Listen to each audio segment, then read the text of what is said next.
Hi everyone, I hope you're all having a good week. I'll start with a few quick COVID updates and end with a story. There are now just 2 weeks to go before Thanksgiving break. We've seen a recent uptick in cases, which means it's important to be extra careful, especially because we're now in the window where contracting the virus here could mean potentially bringing it home. We're monitoring things closely and we'll let you know if we have to make any last-minute changes, which hopefully will not be necessary. An important part of helping our students make a safe return home involves pre-departure testing. For students living on grounds, departure testing will happen through the regular mandatory asymptomatic testing schedule, which will continue through November 20th. We will also be testing all off-ground students before November 20th as well. All students should have received information about their testing appointments earlier this week. If you're a student who receives an early testing appointment and would like to take an additional test before traveling, the university will also offer options for voluntary testing. You can find more information on our monitoring and testing page at the address on your screen. Now, it's important to remember that a negative COVID test is not a free pass. It just reflects your COVID status at the time you were tested. So please keep doing what you've been doing all semester, wearing a mask, maintaining physical distance, and avoiding large gatherings after your test and as you travel home. If you do test positive for COVID or have been in close contact with someone who has, you'll need to follow our procedures on isolation and quarantine. We encourage everyone to have a plan for where they would isolate or quarantine if necessary, and we will have space available for students living in university housing who test positive before they leave. Finally, please remember that we're asking all students who go home for Thanksgiving not to return until the start of the spring semester, unless Charlottesville is your permanent home or you have extenuating circumstances that lead you to need accommodations here. Everyone else should go home when in-person classes end and finish exams there. If you're an undergraduate, we will be ready for you at the end of January, and we can't wait to see you then. Speaking of next semester, faculty and staff across grounds are already hard at work planning for the spring.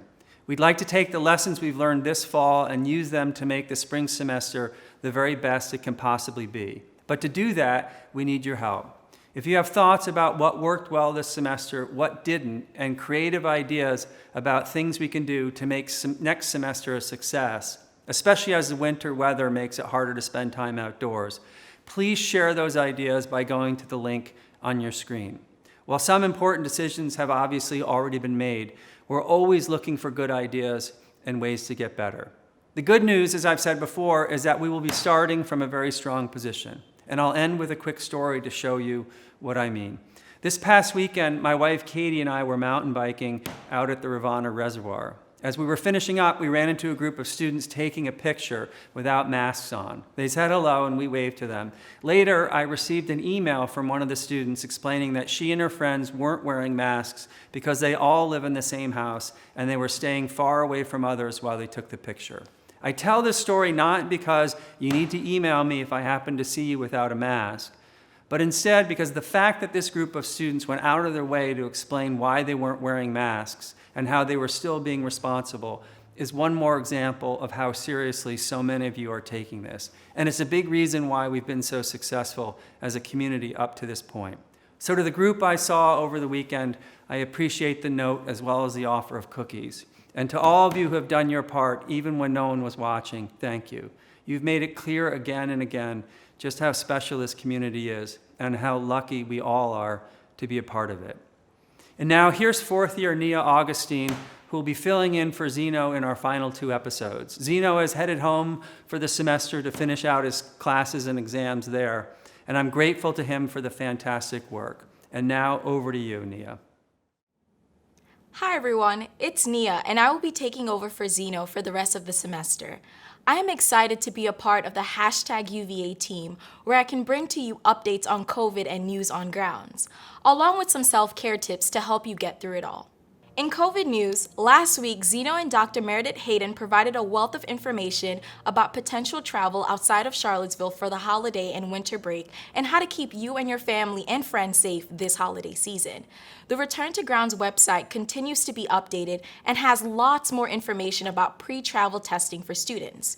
And while you may be sick of people telling you to get your flu shot, Student Health and Wellness is making it easier to get it done with a mobile flu shot clinic at the Student Activities Building Monday, Wednesday, and Friday. Check out their website for more information. And while you're taking care of your physical self, don't forget to take care of your mental self too. It's been a roller coaster ride of a semester, from COVID to the election to the regular stresses of being a UVA student. The struggle is real this fall. With exams looming, the potential for lots of family time coming up, which could be good and bad. This is a good time to focus on some self-care and stress management strategies. One practice that I use to deal with the stress of being a fourth year is acknowledging my feelings in the moment. Because of COVID, I'm not having the typical fourth year UVA experience. I know there are worse things, but I'm sad and disappointed. I allow myself to feel those emotions, and in those moments of feeling it all, I try not to judge myself. So when you are feeling it all, do not judge yourself or the experiences of others. And if you need to scream, feel free to do so. Just make sure it's not on the steps of the rotunda. With Thanksgiving around the corner, it's the season to express gratitude. Showing gratitude means that you're acknowledging the goodness in your life, and when you write it down, you are able to feel more positive emotions. So, one of the other tips is to write 5 things you are grateful for in the morning or at night. It can literally be anything like I'm grateful for waking up this morning, or I'm grateful for my barista and Marie Bette for getting my 5% half and half and 95% coffee order right. Be kind to yourself. Be patient with others, and express your gratitude out loud. Speaking of gratitude, Wednesday marked Veterans Day. Here's how some of our ROTC Corps paid tribute to American veterans. Veterans Day, it's been a tradition here since ROTC has existed here at the school. We celebrate it every year. We really are saying thank you to those that have served. It's definitely something that UVA takes pride in, and we're happy that we can still do it in person this year. What we're going to be doing is the Air Force cadets, Army personnel, and midshipmen will be coming in and helping participate in a 24-hour vigil to help remember our POW and MIA personnel. We take a lot of pride in those night shifts. It's peace and quiet, and you really get to remember when you're up on stage marching back and forth. This is what I'm doing this for. Like, I'm taking an hour of my day to just say thank you so much for your sacrifices and your bravery. And to conclude the vigil, we do our Veterans Day ceremony. There will be about 10 distinguished guests and visitors that were invited. It's definitely our way to just say that we respect you and we remember you. This is a time that we really come together as a community and to say thank you to all those vets. Thank you, veterans. In other Thanksgiving news, if you can't be with your family or friends this Thanksgiving, the Office of the Dean of Students, UVA Dining, and the Food Insecurity Resource Group will host its annual Who's Giving meal again this year. Last year, the university served over 160 students, faculty, and staff lunch on Thanksgiving. We will be doing the same thing again this year from 12 to 2 p.m. in the Newcomb Dining Hall. There will be options for both in-person socially distanced dining as well as to-go options.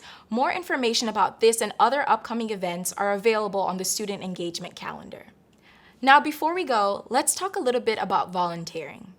Even though it might look a little different this year, giving back to your community is as important as ever, especially when so many families are struggling with the pandemic and with economic hardship. Madison House or the UVA Volunteer Center can help you find ways to make a difference. There are tons of partner organizations in the community to volunteer at, and this week we checked in with one of them, Loaves and Fishes Food Pantry. Let's take a look. Loaves and Fishes is a nonprofit food pantry. We are a distribution agency of the Blue Ridge Area Food Bank.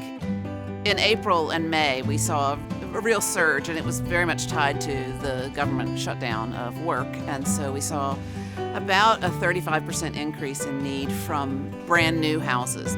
We're fortunately able to provide enough food for all the people who come here for help. Hunger is a need in the area, and the virus can scare a lot of folks, but that doesn't alleviate the need for people to put food on their tables, and someone has to be here to be able to serve in that way. Our mission is to give food with kindness and compassion, and that's really important for Loaves and Fishes, is that people who need our help don't feel like they're any different than we are. That's deep at our hearts, and we want to make sure that everyone who volunteers or works here is in the same space. So much of life can easily just be focused on myself, but stepping out and serving others is something that's greater than themselves. And once you start doing it, it builds on itself, and then you start looking forward to it, and you realize the benefits of being selfless and prioritizing other people's needs. If you can find time for that, I think it'll be time well spent, and I think you'll find yourself the better for it. So anybody who's interested in getting involved in Loaves and Fishes or any other charity in the area, I encourage you to go to the UVA Volunteer Center website and sign up.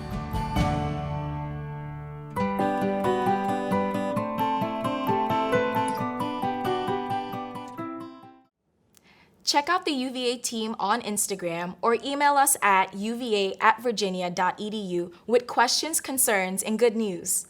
Some parting words. You can't fill anyone else's cup if yours is empty. Thank you for listening, and this is Nia Augustine.